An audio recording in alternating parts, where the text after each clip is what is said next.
देख, इनको इंग्लिश भी नहीं आती, मैंने भी इनकी ग्रामर की मिस्टेक पकड़ ली। इसमें लिखा है आई हैव कम होम, पर हैव का यूज तो पोजेशन के लिए होता है ना, कि मेरे पास कुछ है। I have car, I have home, इसलिए लिखा है आई हैव कम, मतलब मेरे पास कम है, आई हैव कम। गलत है। नहीं, वो सही है। तूने ही तो बताया था कि हैव का यूज हम पोजेशन के लिए करते हैं, तो अब ये सही कैसे है? क्योंकि ये प्रेजेंट परफेक्ट टेंस का यूज है, जहां पर हम हैज हैव के साथ में वर्ब की थर्ड फॉर्म का यूज करते हैं, ये बताने के लिए कि कोई एक्शन, कोई काम जो खत्म हो चुका है, पूरा हो गया है। जैसे कि I have read the book, I have given you the answer, they have come to my home, I have bought a new car, इस तरीके से। तो यहाँ पर भी हैव का यूज है, और वो वाला भी हैव का यूज है कि आपके पास कोई चीज है, लेकिन उसमें एक्शन नहीं होता है। इसमें एक्शन तो होता है, लेकिन थर्ड फॉर्म के साथ। अच्छा, ये भी होता है।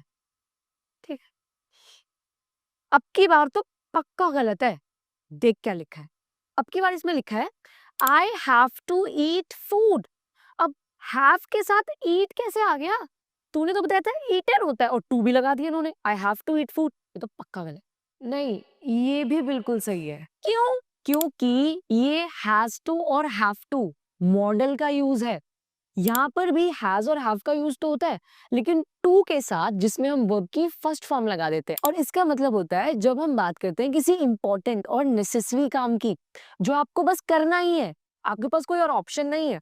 जैसे कि मैं बोलती हूँ कि मुझे दवाई खानी है, I have to take the medicine, मुझे जाना है, मैं लेट हो रही हूँ, I have to go my home, मुझे कमरा साफ करना है, I have to clean the room, मुझे सोना है, आई हैव टू स्लीप। तो ये भी एक हैव का यूज है, लेकिन तीसरा यूज है। तो हम हैव का यूज पोजीशन के लिए भी करते हैं, काम खत्म होने के लिए भी करते हैं, और जब कोई इंपॉर्टेंट काम होता है उसको बताने के लिए भी करते हैं। अच्छा, तो ये कुछ ऐसे हुआ, आई हैव अ कार, यानी मेरे पास गाड़ी है।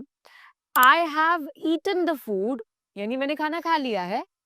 I have to go there, यानी मुझे वहां जाना है। तीनों ही हैव के यूज है, पर अलग अलग है। ओह, करेक्ट।